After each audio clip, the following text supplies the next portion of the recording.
विरोधी पक्षनेत्याबद्दल निर्णय घेण्याचा अधिकार अध्यक्षांचा आणि सभापतींचा. मुख्यमंत्री देवेंद्र फडणवीसांचं पत्रकार परिषदेत वक्तव्य. तर विरोधकांच्या प्रश्नांना गांभीर्यानं उत्तर देऊ एकनाथ शिंदेंची ग्वाही.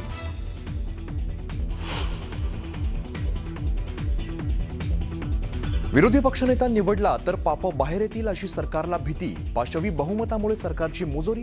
भास्कर जाधवांची टीका.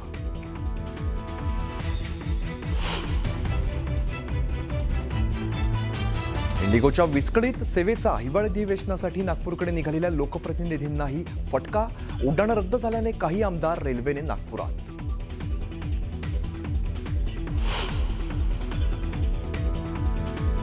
उद्धव ठाकरेंनी घेतली कामगार सेनेच्या पदाधिकाऱ्यांची बैठक. भारतीय कामगार सेना ही कोणाची मक्तेदारी नसल्याचं ठाकरेंनी ठणकावलं.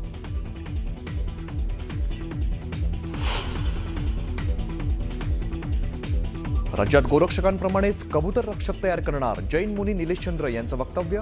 जो भूतदया दाखवेल तोच मुंबईवरती राज्य करेल असा दावा.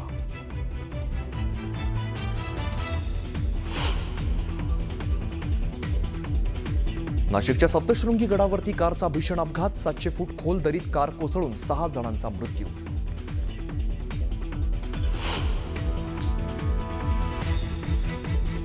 गोव्यात नाईट क्लबला भीषण आग लागून 25 जणांचा मृत्यू. सीएम प्रमोद सावंतांकडून चौकशीचे आदेश. जनरल मॅनेजरसह 4 जणांना अटक.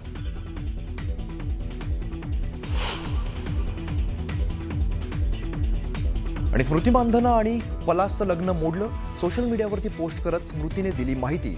आता विषय थांबवा, स्मृतीचं आवाहन.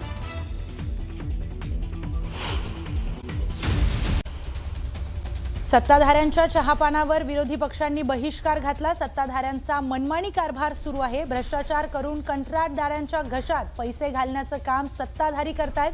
पैसे देऊन निवडणुका जिंकणं हाच त्यांचा उद्देश आहे. राज्य लुबाडण्याचं काम सत्ताधारी करतायत अशी टीका काँग्रेस नेते विजय वडेट्टीवार यांनी केली आहे. विरोधी पक्षनेता निवडला तर पाप बाहेर येतील अशी सरकारला भीती वाटतेय. पाशवी बहुमतामुळे सरकारची मुजोरी सुरू आहे. आमची संख्या जरी कमी असली तरी सरकारचा भ्रष्टाचार फार मोठा आहे असं म्हणत भास्कर जाधवांनी सत्ताधाऱ्यांचा समाचार घेतलाय. उपराजधानी नागपूरमध्ये उद्यापासून विधिमंडळाच्या हिवाळी अधिवेशनाला सुरुवात होतीये. शेतकरी कर्जमाफी, तपोवनमधील वृक्षतोड, पार्थ पवार यांचं भूखंड प्रकरण आणि मंत्री संजय शिरसाट यांच्यावरील सिडकोतील जमीन घोटाळ्याचा आरोप यामुळे हिवाळी अधिवेशन गाजण्याची चिन्ह आहेत. विधिमंडळाच्या हिवाळी अधिवेशनापूर्वी मविया नेत्यांची बैठक पार पडली. विरोधी पक्षनेते आणि अधिवेशनातल्या इतर मुद्द्यांवर या बैठकीमध्ये चर्चा झाली आहे. नागपूर अधिवेशनासाठी निघालेल्या आमदारांची तिकीटं रद्द झाल्याने अनेक आमदार हे चंद्रकांत पाटलांसोबत चार्टर्ड विमानानं जाणार आहेत. पुणे शहरासह पश्चिम महाराष्ट्रातील आमदार चंद्रकांत पाटलांसोबत जाणार असल्याची माहिती आमदार सिद्धार्थ शिरोळे यांनी दिली आहे. नागपूर रवी भवन परिसरातील एकही बंगला यावेळेस विरोधी पक्षाला देण्यात आलेला नाही. दोन्ही सभागृहाला विरोधी पक्ष नेते नसल्यानं रवी भवन इथे कॉटेज विरोधी पक्षाला देण्यात आलेलं नाही. दरवर्षी रवी भवन इथला 22 आणि 23 नंबरचा बंगला हा विधानसभा आणि विधान परिषद विरोधी पक्ष नेत्याला दिला जायचा. पण यावेळी 23 नंबरचा बंगला मंत्री मंगल प्रभात लोढा यांना दिलाय, तर 22 नंबरचा बंगला अद्यापही कुणाला दिलेला नाही. राष्ट्रवादीचे प्रदीप गारटकर यांनी भाजपच्या पदाधिकाऱ्यांची भेट घेतली आहे. पुण्यातील भाजप कोर कमिटीच्या बैठकीनंतर प्रदीप गारटकरांनी केंद्रीय मंत्री मुरलीधर मोहोळ यांची भेट घेतली. त्यामुळे गारटकर भाजपमध्ये प्रवेश करणार की काय अशा चर्चा सुरू झाल्यात. शेतकऱ्यांच्या अतिवृष्टीच्या मदतीवरून धाराशिवचे खासदार ओमराजे निंबाळकरांनी राज्य सरकारवर टीका केली होती. दरम्यान याला आता आमदार राणा जगजितसिंहांनी उत्तर दिलंय. केंद्र सरकारच्या मदतीचा विचार न करता राज्य सरकारनं शेतकऱ्यांची मदत केली आहे. विरोधकांनी चुकीची माहिती पसरवू नये असा टोला राणा जगजितसिंह पाटलांनी लगावलाय. स्वराज्याची राजधानी किल्ले रायगडावर रोपवे कंपनीने विना परवानगी बांधलेल्या सिमेंट कॉन्क्रीटच्या रेस्टॉरंट, कॅफे आणि हॉटेलला रायगड प्राधिकरणाचे अध्यक्ष संभाजीराजे छत्रपती यांनी कडाडून विरोध केला. दरम्यान याला केंद्रीय पुरातत्व विभागानं परवानगी दिली नसल्याचं पत्र न्यूज 18 लोकमतला वरिष्ठ सूत्रांकडून मिळालंय. मालेगाव बॉम्बस्फोट प्रकरणामध्ये सुप्रीम कोर्टाकडून दिलासा मिळालेले कर्नल प्रसाद पुरोहित यांनी विठ्ठलाचं दर्शन घेतलं.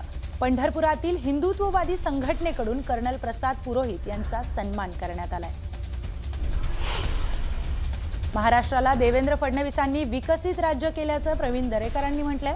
तर विकसित राज्यामुळे विरोधक हतबल झाल्याचं म्हणत त्यांनी विरोधकांवर टीका केली आहे. मराठा आंदोलक मनोज जरांगेंनी करुळी गावातील शेतकऱ्यांची भेट घेतली. यावेळी शेतकऱ्यांनी जरांगेंकडे विविध समस्या मांडल्या.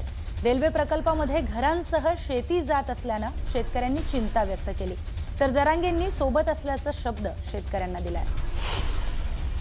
अकलूजमध्ये नगर परिषद निवडणुकीनंतर नगराध्यक्षपदासाठी बुलेटची पैज लावण्यात आली आहे. भाजपकडून पूजा कोथमिरे तर मोहिते पाटील यांच्याकडून रेश्मा अडगळे या नगराध्यक्षपदाच्या उमेदवार आहेत.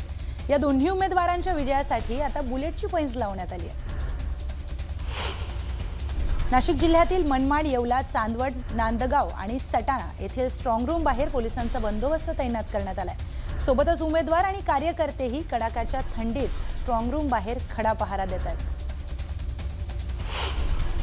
भाडगाव पाचोऱ्यामध्ये स्ट्रॉंग रूम बाहेर शिवसेनेचे आमदार किशोर पाटलांनी खासगी सुरक्षा रक्षकांची तैनाती केली आहे. त्यांनी नेमलेल्या सुरक्षेची जोरदार चर्चा होती. सोलापूरच्या बार्शी कृषी उत्पन्न बाजार समितीच्या निवडणुकीमध्ये 16 जागांसाठी मतदान पार पडणार आहे. 16 जागांसाठी 36 उमेदवार हे रिंगणामध्ये आहेत. दरम्यान कुणाचा विजय होणार हे पाहणं अतिशय महत्त्वाचं ठरणार आहे. ठाकरेंच्या शिवसेनेचे अकोला जिल्हा प्रमुख गोपाल दातकरांच्या अडचणीमध्ये वाढ झाली आहे. त्यांच्यावर दहीहंडा पोलीस ठाण्यामध्ये गुन्हा दाखल करण्यात आलाय. गोपाल दातकर यांनी 2010 पासून 4,95,352 रुपयाचं पाणी चोरलं असल्याचा आरोप हिंगणी गावातील सरपंचांनी केलाय.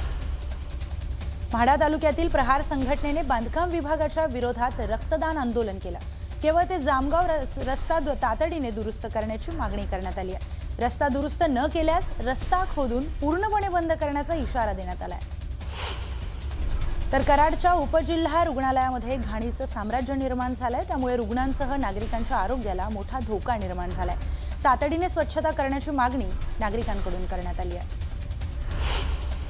तर बुलढाण्याच्या मलकापूरमध्ये एका शिक्षकाने विद्यार्थिनीवर अत्याचार केलाय. मार्क्स वाढवून देण्याचा आमिष देत हे कृत्य केल्याची माहिती आहे. शिक्षकाला अटक करण्यात आली आहे. हिंगोलीच्या जिजामाता नगर परिसरामध्ये पेट्रोल ओतून पेटवल्याची घटना घडली आहे. यामध्ये एक जण गंभीर जखमी झालाय. तर दोघांविरोधात गुन्हा दाखल करत एकाला अटक करण्यात आली आहे. जालना परभणी मार्गावर भरधाव कार आणि दुचाकीचा अपघात झालाय. यामध्ये दुचाकी चालकाचा मृत्यू झालाय. पसार झालेल्या कार चालकाविरोधात गुन्हा दाखल करण्यात आला. मनमाड बाजार समितीमध्ये मेथीच्या दरात मोठी वाढ झाली आहे. मेथीच्या 100 जुडींना 3,500 दर मिळतोय. तर किरकोळ बाजारामध्ये एका जुडीची किंमत 45 ते 50 रुपयांवर पोहोचली आहे. बदलत्या हवामानाचा द्राक्ष बागांना फटका बसतोय. द्राक्ष बागांवर डावणी, भुरी आणि फुल किड्यांचा प्रादुर्भाव झाल्यानं द्राक्ष उत्पादकांना फटका बसण्याची शक्यता आहे. बांगलादेशमध्ये सत्ता परिवर्तन झाल्यानंतर कांदा आयातीला अखेर बांगलादेशने परवानगी दिली आहे. आजपासून भारतातून दररोज 1,500 क्विंटल कांदा हा निर्यात केला जाणार आहे. पुणे नाशिक रेल्वे मार्गाला जीएमआरटी कडून अडचण निर्माण झालाय. मूळ लोहमार्ग पूर्णपणे रद्द करून नवीन लोहमार्गाला केंद्र सरकारने मंजुरी दिली आहे. त्यामुळे जीएमआरटी प्रकल्पाबाबत स्थानिकांनी नाराजी व्यक्त केली.